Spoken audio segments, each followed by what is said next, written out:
সব অদ্ভুত কথা যে তোরা বলিস না। হ্যাঁ, বৈরাগ্য এসেছে আবার কি? বৈরাগ্য ওরকম হুট করে চলে আসে মানুষের মনে? তার জন্য একটা তাড়না তৈরি হয় বহুকাল ধরে, তারপর মানুষ বিভাগী হয়। কাল পর্যন্ত সংসার অন্তঃপ্রাণ একটা মানুষ যে নাকি হুট করে বিভাগী হয়ে গেছে। সেটাই তো খটকা মা। না না, খটকা নয়, খটকা নয়, বিস্তর গন্ডগোল। দেখ, মানে অলোক তো যেতেই চাইছিল না, আমরাই তো ওকে বুঝিয়ে সুঝিয়ে পাঠালাম। মনে নেই নিখিল? ও বলছিল যে ও বাড়িতে যদি ভালো না লাগে তোমাদের বাড়ির দরজা খোলা থাকবে তো। তা সেই মানুষটা হঠাৎ করে গায়েব হয়ে যাবে, যাওয়ার আগে অন্তত আমাদের কিছু বলে যাবে তো। না না না, এ ভালো ঠেকছে না কিন্তু। এসব শোনার পর তো আমারও মনে খটকা লাগছে মা। হ্যাঁ, ও নিখিল, বলছি যে পুলিশ কিছু বললো? মানে কিছু পেয়েছে, হদিশ পেয়েছে? এই কাগজপত্র মানে চিঠিপত্র, ট্রেনের টিকিট এসব? পুলিশ বারবার করে বলছে ওরা কোনো রকম ক্লু পাচ্ছে না। অবিশ্বাস্য কিন্তু। হ্যাঁ, সেখানে তো মূল সন্দেহ মা। রাধার বাড়ির 100 মিটারের মধ্যে একটা সিগন্যাল আছে যেখানে সিসিটিভি ফিট করা আছে। মিশুমশাই যদি বাড়ি থেকে বেরোয় তাহলে সিসিটিভি তো ধরা পড়বেই। কিন্তু আমি সকালে নিজে সিসিটিভি ফুটেজ চেক করেছি, মিশুমশাই কোথাও নেই। আরে বাবা, কেউ যদি গাড়ি করে কোথাও চলে যায় কেউ বুঝতে পারবে? বর্দা ভাই, তুইও আজব কথা বলিস জানিস তো। কেউ সন্ন্যাস নিতে বাড়ি গাড়ি করে যাবে না, আর যদি অন্য কোনো গাড়িতেও যায় তাহলে সিগন্যাল অব্দি তো আসতেই হবে, আর সেখানেই ধরা পড়ে যাবে সিসিটিভি ফুটেজে, তাই না? তাই তো, এরকম ভাবে তো ভেবে দেখিনি। যাই না মা, আমার মনে হচ্ছে মিশুমশাই রাধার বাড়িতেই আছে, নাহলে আশেপাশে কোথাও আছে। ছোট কর্তা, আমি একটু অন্য কথা ভাবছি জানো তো। আচ্ছা, মেসোমশাই এমন কিছু দেখে বা শুনে ফেলেনি তো যেটা বাইরে বললে কারোর হয়তো কোনো প্ল্যান ভেস্তে যেতে পারতো, আর সেই কারণে ওনাকে সরিয়ে ফেলা হয়েছে?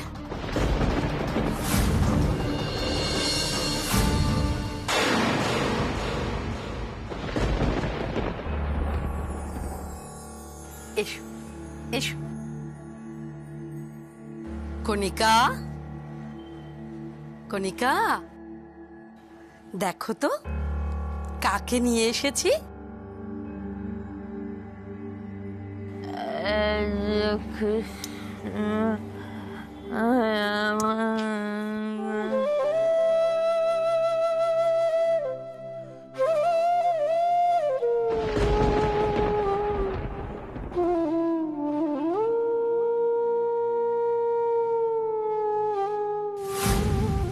এই বাড়ি তো আমার আদরের দিদি ভাইকে আমি কাজে লাগাবো।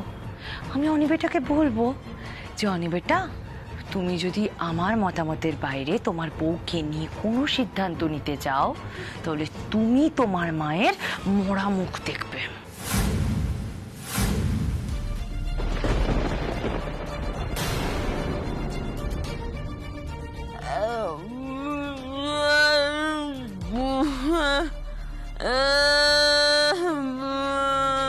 কণিকা, কণিকা, কেন এমন করছো কণিকা? দেখো তো তোমার ছেলে বৌমা আজকে ওদের ভাত কাপড় কত সুন্দর করে সাজিয়ে এনেছি। তুমি একটু প্রাণ ভরে আশীর্বাদ করো কণিকা।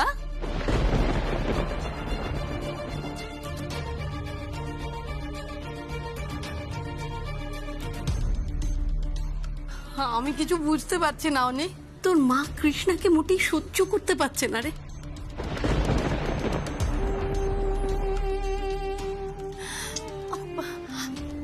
দাঁড়া, আমি দেখছি। কণিকা, কেন এমন করে মুখ ফিরিয়ে থাকছো? আচ্ছা, তোমার ছেলের বউ কালো, তাতে কি হয়েছে বলো? কণিকা, আজ ওদের ভাত কাপড়, তারপরে ওদের বউ ভাতের অনুষ্ঠান, তুমি ওদের একটু আশীর্বাদ করবে না?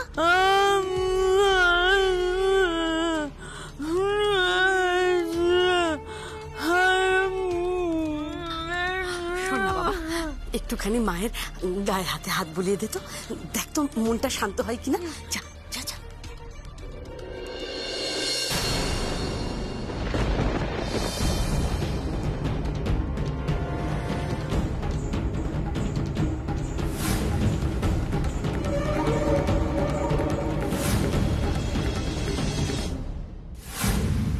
এসব কি বলছে রে নিখিল? হ্যাঁ, কি বলছিস এসব? হ্যাঁ মানে কার কি উদ্দেশ্য, কি মতলব, কি জেনে ফেলবে অলোক?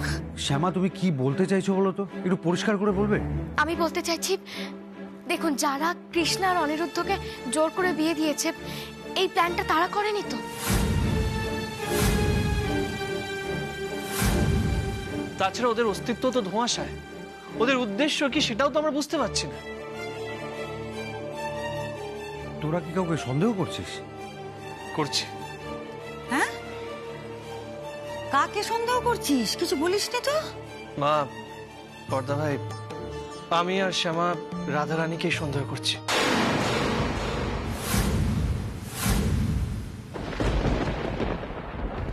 রাধা? মানে আমাদের রাধারানী? না না, সে তো মা, হতেই তো পারে পুরো ব্যাপারটা সাজানো। নিখিল। হ্যাঁ মা, সেই জন্যই তো আমি আর শ্যামা কাল সারা রাত দু চোখের পাতা এক করতে পারিনি। মা, কৃষ্ণাকে নিয়ে খুব চিন্তা হচ্ছে মা। দেখো, রাধা দিদি যদি সত্যি না বদলায় বা ওরা যদি আবার কোনো চক্রান্ত করে থাকে, তাহলে কিন্তু আমাদের মেয়েকে ওই বাড়িতে পাঠিয়ে অনেক বড় ভুল করেছি। বড় বিপদ আসতে চলেছে ছোট কর্তা। কি সব বলছিস রে তোরা?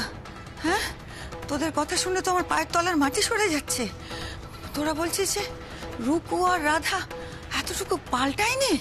মানে এই সমস্ত ভরং ওদের? ও বাবা, মানে অলোককে ওরাই সরিয়ে দিয়েছে? রাধা, রাধা, রাধা, আমি তো বুঝতেই পারছি না রে, এ তো কিছুতেই সহ্যই করতে পারছে না কৃষ্ণাকে। আচ্ছা, কালো তো কি হয়েছে? কালোতে ক্ষতি কি বলতো? আমি দেখছি। মা, মা, কথা বলতে কষ্ট হচ্ছে? কথা কথা বলতে হবে না, তুমি লিখতে চাও?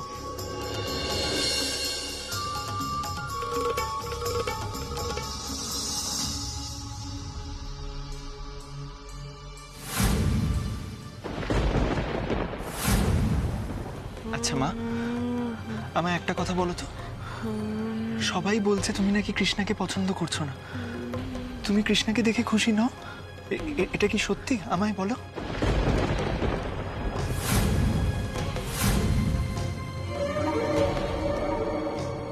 আচ্ছা আচ্ছা কণিকা, কেন খুশি নও তুমি? ও কালো বলে, গায়ের রং নিয়ে? তুমি বলো তো, কালো তো ক্ষতি কি? দিদিভাই, কৃষ্ণার গায়ের রং দেখে জাজ করো না, কত গুণের মেয়েটা। আমি একটা কথা বলবো? হ্যাঁ বেটা, বলো না। আপনারা দয়া করে মায়ের সঙ্গে আমাকে একটু থাকতে দেবেন। আমি ওনাকে একটু জিজ্ঞেস করে দেখি না, ওনার কেন আমাকে ভালো লাগছে না। বেশ তো, তুমি মায়ের সাথে কথা বলো না। আমার মা তো এখন থেকে তোমারও মা।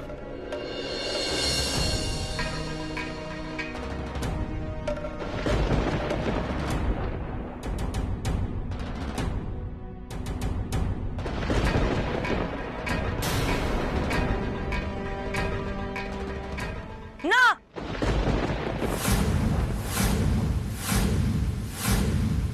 এ তো সর্বনেশে কথা বলছিস।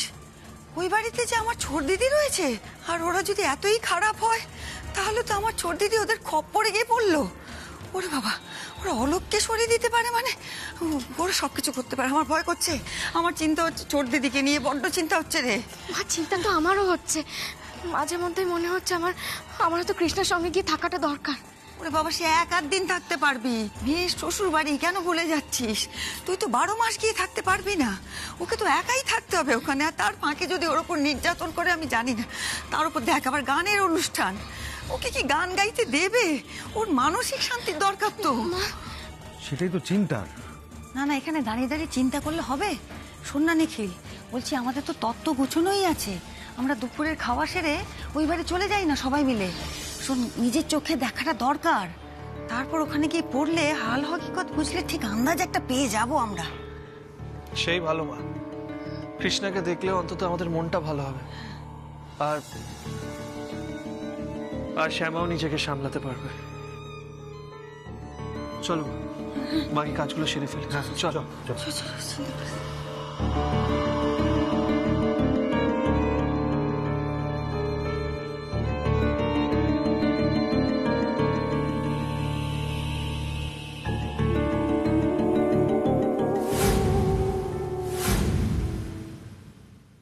না অনিবেটা, আসলে তুমি তো জানো এটা কিছুতেই হতে পারে না।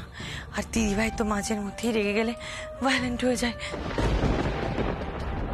তাই আমি বলি কি অনিবেটা, দিদিভাইয়ের কাছে কৃষ্ণাকে একা ছেড়ে যাওয়া ঠিক হবে না। যদি কিছু বিপদ হয়ে যায় ছি ছি ছি, তাহলে আমি কৃষ্ণার মা বাবার কাছে মুখ দেখাবো কি করে বলো তো?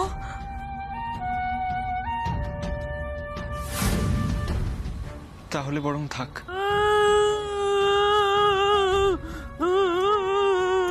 দিদিভাই তুমি এরকম করো না প্লিজ, একটু শান্ত হও। আচ্ছা আচ্ছা ঠিক আছে, আমি কৃষ্ণাকে গিয়ে বোঝাচ্ছি। কৃষ্ণা দেখো, দিদিভাইয়ের কথা বোঝা ভীষণ কঠিন ব্যাপার। আর তুমি একদিনে দিদিভাইয়ের কথা কি করে বুঝবে? অনিবেটাও এতদিনে বুঝতে পারেনি। একমাত্র আমি আমার দিদিভাইয়ের কথা বুঝতে পারি। তার কারণ কি জানো? আমি আমার দিদিভাইকে এতগুলো দিন ধরে নিজের হাতে সেবা শুশ্রূষা করেছি। তুমি পারবে না কৃষ্ণা বেটা দিদিভাইকে এখনই একা সামলাতে। তুমি বরং যাও। আর বলা যায় না দিদিভাই কখন রেগে গিয়ে ভায়োলেন্ট হয়ে যাবে। তখন যদি তোমার কিছু একটা হয়ে যায় বিশাল বড় বিপদ হয়ে যাবে।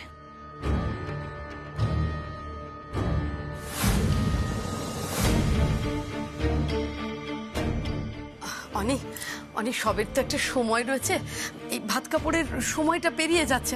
এসো আমাদের অনুষ্ঠানটা সেরে নিতে হবে। এসো, এসো। তুমি তাড়াতাড়ি যাও। চলো চলো মা, চলো দেরি হয়ে যাচ্ছে। চলো চল চল চল চলো চল। আমরা আমাদের অনুষ্ঠানটা সেরে নিই। এসো এসো এসো।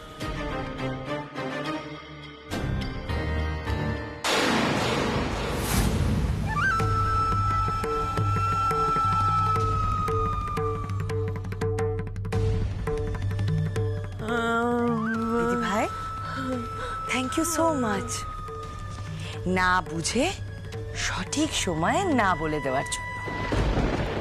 আমার কাজটা হয়ে গেছে, ইটস ওভার।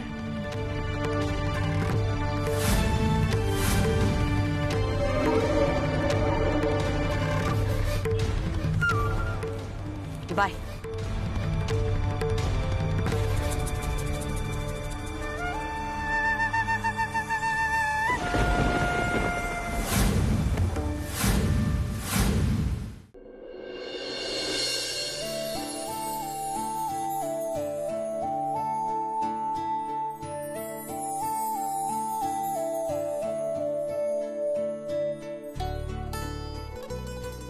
আরে আরে, কি করছিস কি? এই মা দেখেছো আমার শাড়িটা নষ্ট করে দিলে তুমি? কি সুন্দর করে কত কষ্ট করে পরলাম আমি। শ্যামা একটা সত্যি কথা বলবো? শ্যামা তোমাকে যে সুন্দর লাগছে না, বোঝাই যাচ্ছে না যে মেয়ের বিয়ে না মায়ের। তোমার আবার বাজে বকা শুরু হয়ে গেল। তুমি যাবে এখান থেকে? না না শ্যামা, আমি সত্যি কথা বলছি। তোমাকে দেখে বোঝাই যাচ্ছে না যে তোমার একটা 18-19 বছরের মেয়ে আছে। তুমি এ ঘর থেকে যাবে নাকি আমি তোমাকে বার করে দেবো? যাও সোজা এখান থেকে চলে যাও তো। শ্যামা তুমি আমাকে বিশ্বাস করছো না তো? এখনই তোমার একটা ছবি আমি সোশ্যাল মিডিয়াতে আপলোড করে দিচ্ছি। সব ফ্যানরা কি বলবে জানো? বলবে কৃষ্ণকলিকে ঠিক আগের মতো দেখতে। কৃষ্ণকলিকে দেখলেই মন গাইতে ইচ্ছে করে। সব সময় বাজে বকা। এই কি করছো নাকি? পরে যাবো কিন্তু আমি। কৃষ্ণকলি আমি তারেই বলি, কৃষ্ণকলি আমি তারেই বলি, কালো তারে। ব্যাস, অনেক হয়েছে। এবার সোজা গিয়ে বড়দাদার বৃন্দাবনদাকে একটু সাহায্য করো। মানুষগুলো সেই কখন থেকে গাড়িতে তত্ত্বগুলো তুলছে, আর উনি এসেছেন বড় গায়ক আমাকে গান শোনা। সব কাজ হয়ে গেছে শ্যামা। আবার এসেছো তুমি? আর একবার নিচে গিয়ে দেখো, সব কাজ হয়ে গেছে, সবাই রেডি, শুধু একজনই রেডি না। কে? সেটা হলো মেয়ের মা। কারণ তাকে তো মেয়েকে পাল্লা দিতে হবে, তাই না? না গো, আমার মেয়ে না অনেক বেশি সুন্দর। ও আচ্ছা। তাই আমি ওকে কেন পাল্লা দিতে যাবো? কোনো দরকার নেই আমার ওকে পাল্লা দিতে যাওয়া। শ্যামা এটা কিন্তু তুমি একদম ঠিক বলেছো। ও তো একা তোমার মেয়ে না, ও আমারও মেয়ে। সুন্দর তো হবে, তাই না? আচ্ছা আচ্ছা, এখনো তোমারও মেয়ে হয়ে গেল? হ্যাঁ হ্যাঁ শ্যামা, একটা জিনিস জানো? কি? তুমি হয়তো জানো না বাড়িতে কেউ নেই। কিন্তু ওরা তো সবাই। আরে কি করছো? তাই যদি একটা তুমি আমাকে। তুমি চুপ। শ্যামা এত কথা বলো না।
না, তোকে কিন্তু আমি হঠাৎ করে আবার তুমি তুমি বলে ডাকতে পারবো না। তোমার মন যা চায় তুমি সেটাই বলো। আমরা আগেও যেমন বন্ধু ছিলাম, এখনো সেরকম বন্ধুই আছি।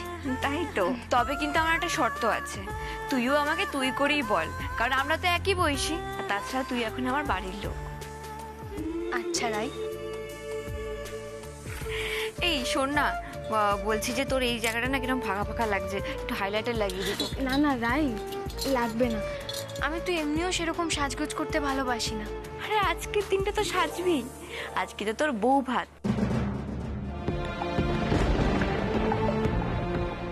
আমি তো পার্লার থেকে লোকও ডেকেছিলাম জানিস তোর জন্য, কেন যে এলো না।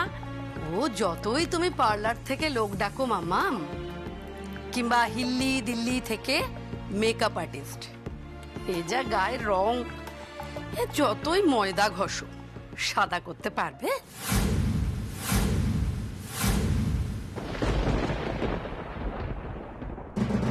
এ বাবা, ভর সন্ধেবেলা ঘরের দরজা হাট করে খুলে রেখেছো কি? আরে বড় বৌদি, তুমি ভুল ভাবছো, আসলে আমার চুলের চুলের কাঁটা আটকে গেছে। আমি তো এসব বুঝি না, একটু তুমি দেখে নাও না। সেই তো নিখিল চৌধুরীর এই বয়সে এসে বউয়ের মাথার ফুল, চুলের কাঁটা এসব ঠিক করাই তো কাজ, তাই না? না মানে এসব তো আমি বুঝি না, আমি ভেরি বিজি। ও বর্দা ভাই ততগুলো গাড়িতে রেখেছে, নিশ্চয়ই রাখেনি না। বর্দা ভাই না এত কেয়ারলেস, আমি কি বলবো।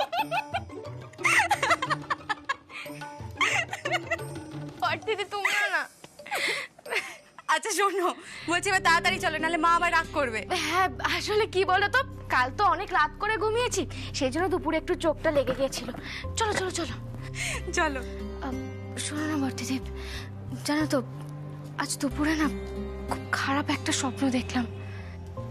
কি স্বপ্ন শ্যামা? কৃষ্ণাকে নিয়ে দেখলাম মেয়েটা খুব কষ্ট পাচ্ছে, জানো, কষ্টে ছটফট করছে, আমাদের সবাইকে ডাকছে, আমরা কাছেও আছি কিন্তু কিছুতেই যেতে পারছি না ওর কাছে। ও বর্তিদি, এরকম স্বপ্ন কেন দেখছি বলো না? এরকম কেন খারাপ খারাপ স্বপ্ন দেখবো বলো তো হঠাৎ করে? এরকম হয় শ্যামা, আসলে মেয়েটা পরের বাড়ি গেছে তো, সেজন্য এরকম চিন্তা আসছে। বিয়ের পরে কটা দিন যাক, যখন দেখবে মেয়েটা সুখে আছে, তখন এইসব চিন্তা আর মাথায় আসবে না। দেখো, আমি তো আমার কৃষ্ণের কাছে সবসময় একটাই প্রার্থনা করি, আমার মেয়েটা যেন সুখে থাকে, আমার মেয়েটা যেন ভালো থাকে। সবসময় বলি ওর সব কষ্ট যেন উনি আমাকে দিয়ে দেন। আজকে এসব কথা থাক, শোনো না, আজকে কৃষ্ণা কি সুন্দর করে সাজবে বলো? তাছাড়া রাধা দিদিদের অবস্থা তো এখন বেশ ভালো, নিশ্চয়ই কলকাতার সব থেকে বড় মেকআপ আর্টিস্টকে ডাকবে। ঠিক বলেছো। আর যদি সাজ পছন্দ না হয় তাহলে আমাদের মেয়েকে নয় আমরাই সাজাবো। এখন চলো, এসো।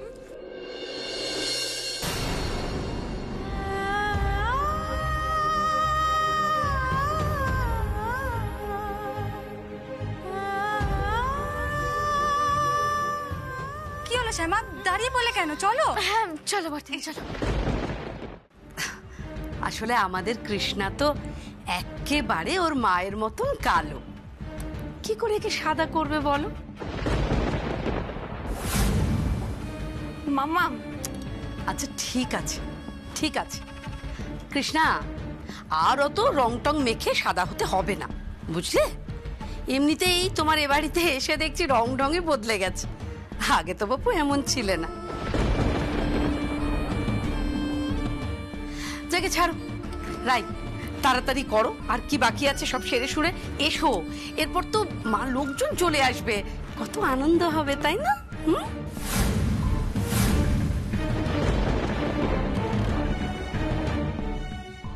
নাও নাও নাও, তাড়াতাড়ি করো, আর যা বাকি আছে এসো তাড়াতাড়ি। আর এরপর তো লোকজন এসে যাবে, রাই তাড়াতাড়ি এসো। কৃষ্ণা, মাম্মাম কিন্তু এভাবেই কথা বলে, তুই মামামের কথা কিছু মনে করিস না কৃষ্ণা। সরি বৌদি ভাই। না না রাই, মতের অমিল তো হতেই পারে, তুই পারবি আমাদের বাড়ির মাথা গরম মানুষদের ঠান্ডা করতে। তোর কত ধৈর্য রে।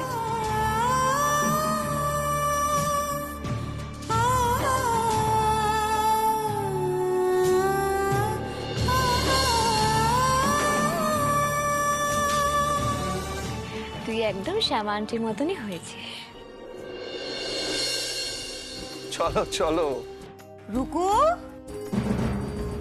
রাধা, দেখ তোদের বাড়ি থেকে সবাই চলে এসেছে, আমি যাই। হ্যাঁ, কোথায় রে তোরা? এই রাধা, এই দেখো।